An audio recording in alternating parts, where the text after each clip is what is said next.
Hello, you wonderful people, and welcome to another episode of Not to Comic Book. This being a show where I talk about TV shows that are adaptations of comic books. For today's episode, I'm going to talk about the latest episode of Supergirl. A lot of really interesting things went down in this episode, so let's break it down. Obviously, once again, we're getting readjusted to everything after the events of Crisis, our new world where all the worlds have come together on Earth Prime. Obviously, Kara's just sick to her stomach because now Lena and Lex and her are working together, but then it's like everyone in the world thinks that he's a good guy. Only reason why Alex knows he's a bad guy is because John let all the main heroes know what was up. Like I said, the entire world is never going to know, which I think I recently, because they made a reference to this in Legacies. In the original Crisis event, when the Earths all came together as one, no one remembered it. So obviously they shifted things for this Crisis event by making it so that everyone, they made it so originally the Seven Paragons remembered, which that was going to be an interesting thing, but now all the other heroes know because of John. But obviously can't let the entire world know because obviously that turned into a literal mind explosion. It's, that whole situation. So obviously Kara in her mind was like, you know what, I'm going to tell Lena the truth. It's like, well, you don't have to. You and Lena in this new timeline and everything, or new world and everything, you're actually good. Like, there was no betrayal and everything. She's like, yeah, but me keeping the truth from her is what led to the issues between us in the first place. So I at least owe Lena the truth. But lo and behold, Lex has already told her. Well, he didn't even have to tell her because she actually remembered everything. Because she wakes up, she's like, aren't you supposed to be dead? It's like, oh, you remember. Yeah, you killed me. So it's like when the monitor was, when everything was kind of being undone and everything, he made sure, like his deal with the monitor was like, oh, when you bring me back, make sure that Lena remembers everything, that she would be protected during this crisis stuff. So that's why she in particular, out of anyone, remembers everything. So it's like, okay.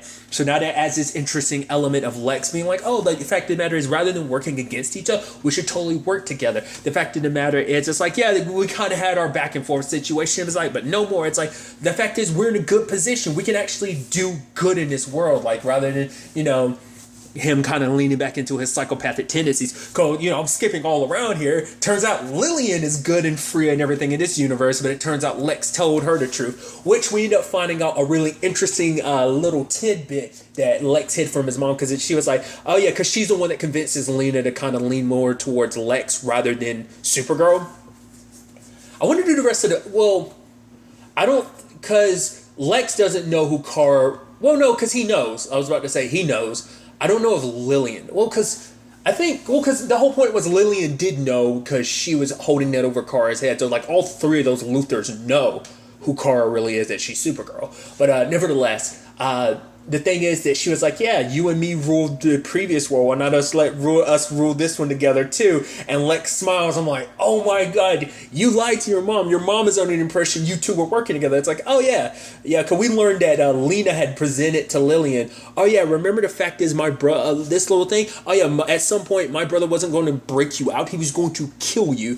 But sadly Lillian doesn't remember all of that, so that's definitely an interesting aspect of this whole situation. So Lillian thinking that they're going to be in this together when in fact they're not going to be, not unless there's something else to that, but I'm assuming it's him lying because Lex loves to lie through his teeth, tell half-truths and all that. So that's definitely an interesting element to this, because the thing is Kara came to tell her like, yo, you need to be careful around your brother. It's like, but like this time around, because Lena is obviously still pissed, like, oh, you think like, oh, if you told me the truth, I'd be so grateful for you and to forget everything. And it's like, Kara's like, I'm not even trying to do that. The fact of the matter is, you don't work with your brother. Don't even consider working with him. Like, work with me. We could do so much good together. And just at the end of the day, it's like, feel how you want to feel about me, but be careful around Lex. And even, she recognizes that because she was, despite how she feels about Kara, she was willing to lean more that direction. But the thing is, because of her mom, because obviously going in solitude and just working with Hope wasn't enough. I'm curious to see what they end up doing with that whole Eve/Hope situation. What ends up becoming, obviously she's locked up in prison now because she's claiming responsibility for everything that her and Lena were working on, but we'll see.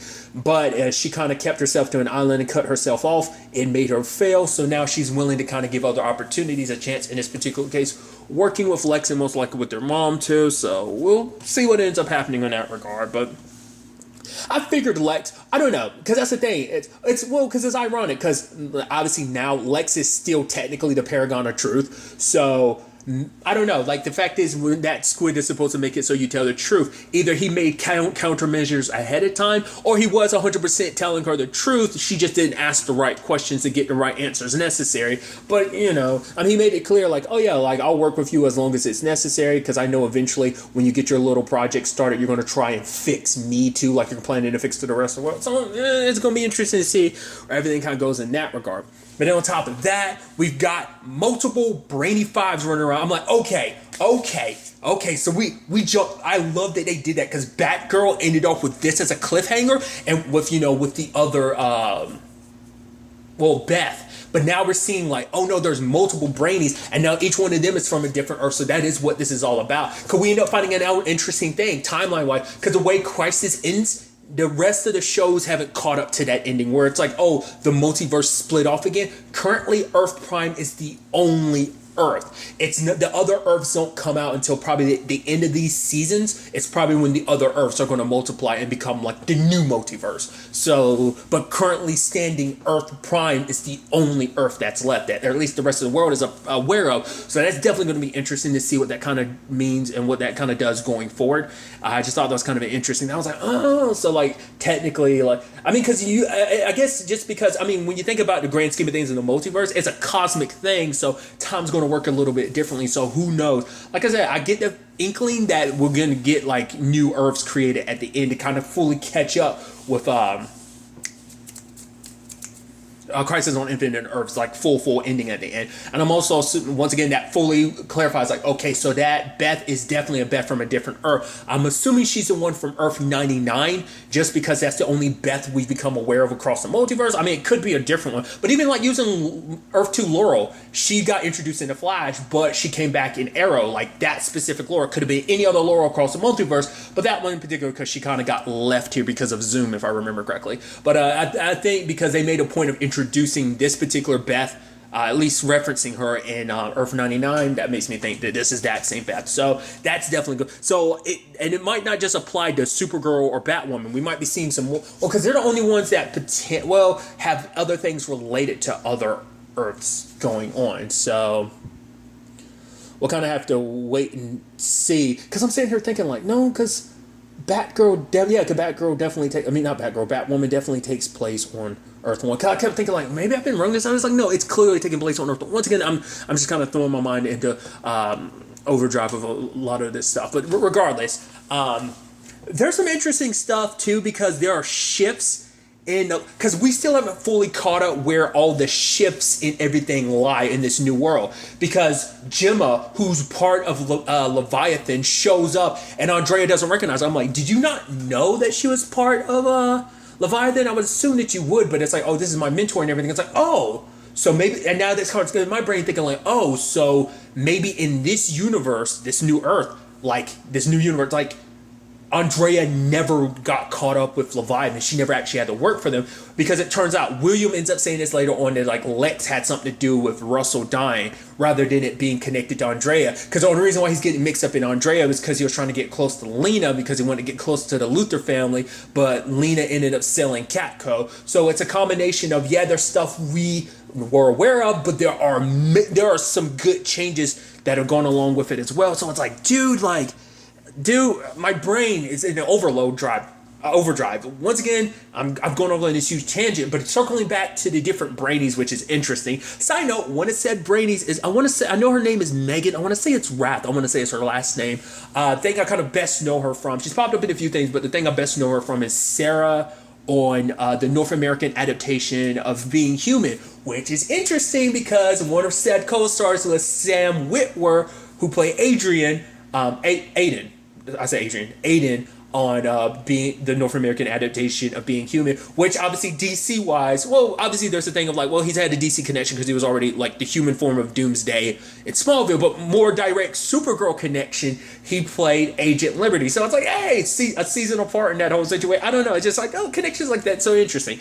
But nevertheless, so there's that to keep in mind, and all these different Brainies, and it's sad because our Brainy seems like he's kind of a step behind all the other Brainies, because like, oh, we figured this out before you did, like, what's up here? And kind of like one Brainy shows up and he ends up dying, and it's like, okay, so once again, they're all from different Earths. And so it turns into this interesting thing. I like this episode also teaching us a lot about Brainy and answer some questions I'd never really asked before. For one, when Brainy 5, played by Megan, asks, she's like, "You're not even green." I was like, I thought about it. I was like, huh. I think I just accepted the fact that he was blue because I know he's related to Brainiac, but I was just like, oh, maybe Brainiac's green and maybe everyone else is. I don't know. I never thought about it too much. I guess I was just kind of like, oh, I guess he's a different color. I just kind of left it at and never really thought too much about it.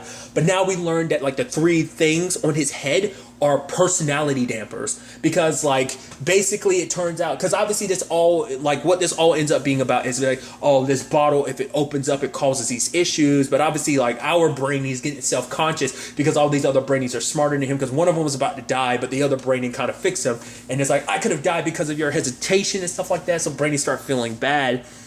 But then it started turning like Megan's, Brainy as Brainy 5 was kind of like, the fact of the matter is like, well, basically, they talk about the big brain conscious. It's basically where all their people kind of go. It's like this pool of knowledge and just consciousness of all the people from Clue. It's kind of where they go when they all end up dying, right? Well, basically, it turns out like because it turns out like Brainy's dampener is what made it so that the other Brainy was able to hide his true intentions. He kind of like sucked, like he used that as a means of hiding and shielding himself from the other Brainies from realizing what his true intentions were. But our Brainy isn't going full blown, because we know that our Brainy is afraid to go full blown because the last season, like things got messed up in his head, and he turned into basically Brainiac. He got all evil, emotions removed, and became extremely cold and calculated. He's afraid of that because it turns out that's actually something he got from his mom, because his mom like basically was like, oh, he enjoyed this snowy planet. His mom's like, oh, you love it so much, she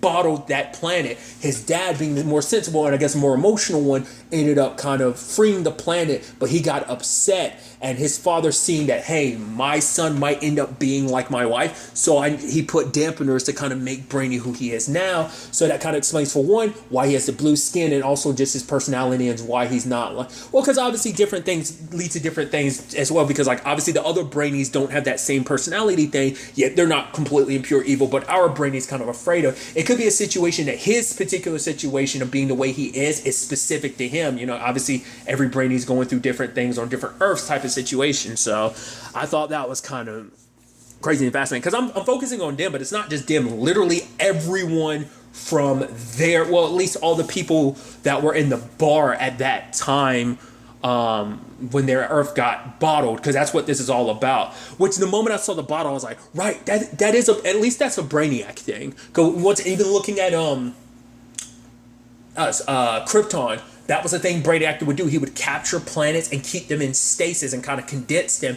And it's like, oh, look at this. Like, he'd add them to his collection. So it seems like it's not just a Brainiac thing. It seems like it's definitely, because even one of Megan's Brainiac was kind of like, okay, when it's all said and done, like it was like an ancestor thing. Because that's why I'm so curious, because I've never really broken down the lineage of how like the Clue, like how people from Clue work. Because we know it starts with Brainiac. But I mean, Brainiac was only one of many from his planet, but it seemed like he might have been the only survivor. So were there people that came about much later on? So does every future Brainiac, like our Brainiac 5s, do they all come from one Brainiac, the original Brainiac? Is he even the original Brainiac? Because it also depends on what continuity we're going by. Because obviously the continuity for Krypton is one version, but then obviously there's that other one where it's like Brainiac was a supercomputer on Krypton. But I think we're going more, I think the storyline from Krypton is the tip. I think that's the OG storyline for, or is maybe the more typical storyline for Brainiac. Regardless, like I said, I'm not that well versed in the comic books, but it's so interesting to kind of really think about all that, and it kind of, like I said, it just kind of gets my brain fired. But the thing I meant to also talk about is the witches who brought back rain, because they had introduced that in the opening recap. I was like, no, what's that going to turn into? Like, are they going to be back? I was almost thinking, like, are we going to see Sam or something? And it's like, no, they're here because a different version of them, they didn't go all evil. They're just tourists on Earth before everything went down during Crisis. That, they're good witches or whatever. So it's like, oh, okay, so that's interesting. Because they were planning on reading people's fortunes and stuff like that for $5. And Kara's like, no, thank you. It's like, well, fine, So I was like, that's interesting, kind of showing you just how vast the multiverse is and how different things can be on different Earths, how similar yet different they can be. So that's really neat. Like I said, we're going to get a lot more of that going forward. I'm getting so giddy about finding out like what those different things are and everything in the grand scheme of things. But nevertheless, like I said, tangents and all that. But it's just like I said, the whole how the whole family. Like I'm sure if I do some research, I could probably look into it and find out like how the whole like Clue or Brainiac's situation works out. But yeah, that the Brainiac with the bottled planet is planning to release his planet. Because obviously it makes Brainy feel bad too because Nia got hurt because of his personality things. It ended up hiding that other Brainy, and that Brainy ended up hurting Nia. Side note, has her power shifted? Like, the design of her abilities looks so different. Like, the way the orbs in her hand look design, I was like, is that just more advancement of her powers? Because I feel like aesthetically, her powers look different. Like, I don't know. I don't know if that's just me or not. It's just in that moment. Like I said, it could just be an example of just like the fact that her powers have kind of grown over the course of like it's just them shifting. That could be what that kind of already is as well. But nevertheless, like I said, I'm going on tangents and stuff like that. I'm all over the place, so I do apologize. So, while, dealing with that, like Kara, Nia, and Brainy 5 end up fighting against the witches and that Brainy, but obviously Brainy's outmatched because for him he's afraid to kind of let go of those personality things because of who he would be, and he'd feel like he'd scare Nia away. But Kara reminded him, it's like the fact of the matter is the difference is you have people who love you, who will kind of accept you, and you've got that love with you, and that you are good to your core. And him being like, the fact is your hope is like magic. It's like, hey, she's not the paragon of hope for nothing, So I thought that was kind of neat. And Nia's like, I love you, Brady, and it's like, go ahead and he lets it down, and then his skin turns green. I'm like, oh, there's the green skin. But it's also interesting, his suit shifts, even his hair goes from white to blonde. Because that was interesting. I mean, because I don't know if because obviously Brainiac's always been bald. So I don't know if like that's typical. Well, because Brainiac also have all those dots all over his body too, but that might be most likely a different situation, and I'm sure that depends on the iteration. But I think most versions of Brainiac I've seen have had that, except for the '90s Superman cartoon. Obviously that. Well, no, because that Brainiac was blue. I just thought about that. The Brainiac from yeah. Like I said, not unless I'm remembering wrong. I'm pretty sure, yeah, he had blue skin. Huh. Maybe that kind of speaks volumes. Like I said, it was kind of a different iteration of him. Regardless, like I said, tangents and all that. But luckily, because obviously Kara was able to kind of talk to him because it's like, hey, I understand what you're going through, which she does. She literally lost her planet, everyone she loved and cared about. Like, she's got a fragment of that back now because of Argo.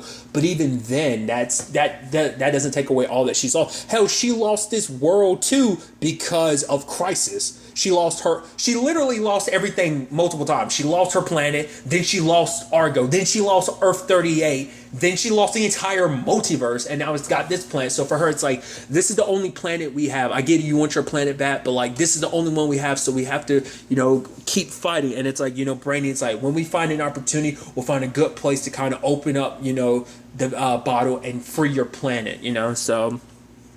And luckily, they were able to kind of talk him down.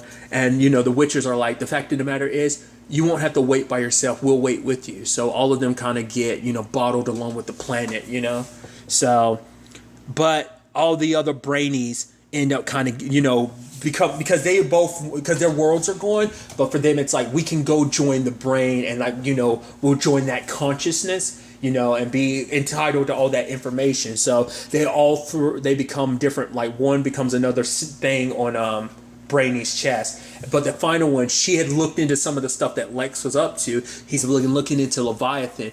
And Leviathan was kind of like she said, our Earths are similar yet different, but we're kind of in a similar timeline. And Leviathan isn't gone. It was an issue on my planet too. And if you're not careful, these are the mistakes I made. You need to work with Lex Luthor, but you can't let anyone else know because your friends will do nothing but try and stop working with Lex. They don't trust him, but Lex is a necessary evil in this fight against Leviathan. So she's like, I'm never, even when you have to, because you're gonna have to leave everything behind, your friends and Nia, because no one can know what you're up to. Because if they know what you're up to, Lex might find out. But like I said, he might also try to stop you. But it's like, this is the only way. So kind of, it's interesting because Lena was all about like, oh, I have to be on an island alone. And technically, Brainy's kind of in that situation now. To be fair, as Megan's Brainy was kind of like, you're not going to know that you're never going to be alone. So that both of those Brainies are with him, and he's connected to the brain, the big brain. So there's always going to be a connection through all of that. So sadly, has to break up with Nia, and the complication from that, because even though he's in this new form, he still feels. It's not like, oh, he's completely closed off. He still feels. So there's that. Then there's the whole situation of going to Lex and being like, oh yeah, I'm gonna work. Because I even love that, like, Lena brought it up about Leviathan. He's like, what's a Leviathan? And I was like, right, you were dead before you found that out, that like Eve was manipulating you, that it was all part of like the Leviathan, right? You never knew about that. But regardless, now Brandy's going to secretly be working behind everyone's back to work with Lex. What's that's going to turn into? It's just going to turn into a whole complicated thing. But I am curious to see kind of where everything kind of, ends up going with there. Because obviously we have William turning to Kara, which means that William and Kara's relationship from Earth 38 doesn't exist in his timeline. I guess this might be the instance of him being like, oh, I'm telling you the truth now. Whereas like he already told her the truth, and like I guess she kind of has to go like, all right, I gotta accept the fact is our relationship is like, that's what I'm thinking. I'm assuming, like, cause once again, it's like things work differently. Because it's also interesting to think that basically this entire universe, there's a version of you that kind of was based. It's kind of like the movie Click, when basically Adam Sandler's character would kind of flash forward through so many things. He'd basically be on autopilot during that skip time. It's literally like you take Kara's entire life and it was been on autopilot up to this point. And so what she knew continuity-wise no longer exists. Now she's in this new world where she had basically been in autopilot, living a completely different life, which is kind of crazy because it's not just her, literally everyone. And once again, I'm so excited because this brings new opportunities. Because like I brought up before, Flashpoint only affected a couple things. It affected a little bit of stuff on Arrow, affected quite a bit on Flash, maybe a little bit here. Definitely not. It affected stuff in Legends because obviously it affected Stein having a daughter. So there's that. But it never went beyond Earth 1. It only affected Barry's Earth. But now we got something that's literally affected the entire multiverse, especially now that everything's on the same planet and everything. I was like, dude, I am so pumped to kind of dive into these differences, dude. I'm curious to see what kind of effects these are going to have on Black Lightning, because obviously the whole point was like Black Lightning is still going to kind of be by itself, even though it is still technically a part of this Earth, considering the fact this Black Lightning is a part of the Justice League and everything. It's just like, oh, dude, I'm nerding out too much. I'm sorry, but there's just a lot of stuff that kind of race through your mind. Like I'm still processing Crisis on Infinite Earths. Like it's literally been on my mind like since Tuesday last week. Like it's been like on my mind the entire time. I'm like, oh my god. So like and these shows coming back is just reinvigorating this because these are first shows. These are first episodes of these shows since Crisis. Obviously, we're going to have to wait a little bit longer for picking up with the Flash, but regardless, I'm interested to dive into this and figure out like what changes, like I said, happen even with Leviathan and the way they've approached things. Like I said, it seems like their relationship to Andrea isn't what it was. And it seems like almost like they came to Andrea at a younger point in her life, but they came at her in a different way in this time. Like I said, rather than kind of blackmailing her and using her dad as a means to get her to kind of be a part of their team, which is almost crazy if they completely erase that. I don't know what to make of that. Like I said, not unless it's a thing of like, oh, like Andrea just never knew that Jenna was a part of it. That's one kind of, I feel like you would, like, because everything else changed. That made me think that might be a change. Like I said, we'll ultimately have to wait and see. But I'm so curious to see where all this goes. Obviously, I almost left off the big stinger at the end because Lex was like, all right, if he wants to face this Leviathan thing, he's going to need some future knowledge, and there's going to be someone here who's present, who's from the future that got arrested, and it's Win. I'm like, yo! We haven't seen Win since season 3 finale, since he went with the Legends, but it's like, not the Legends, with the Legion, but it's like, why is he back here? Why him? Is anyone else here? Like, what went down that he's here and he got arrested? That's not making any sense. So I was like I said, we'll have to wait till the next episode to figure that out. Because I'm sure that's going to be a secret that Brainy's not going to tell anybody. Which is going to be complicated because Brainy and, Wayne had become friends. So what that means, we'll have to wait to. I think he's going to keep that a secret from the rest of the DEO and Kara. So like I said, we'll see. But really, that's all I'm going to talk about. So the next time we meet, be happy, be safe, we'll light to the fullest and enjoy it. Good day and goodbye.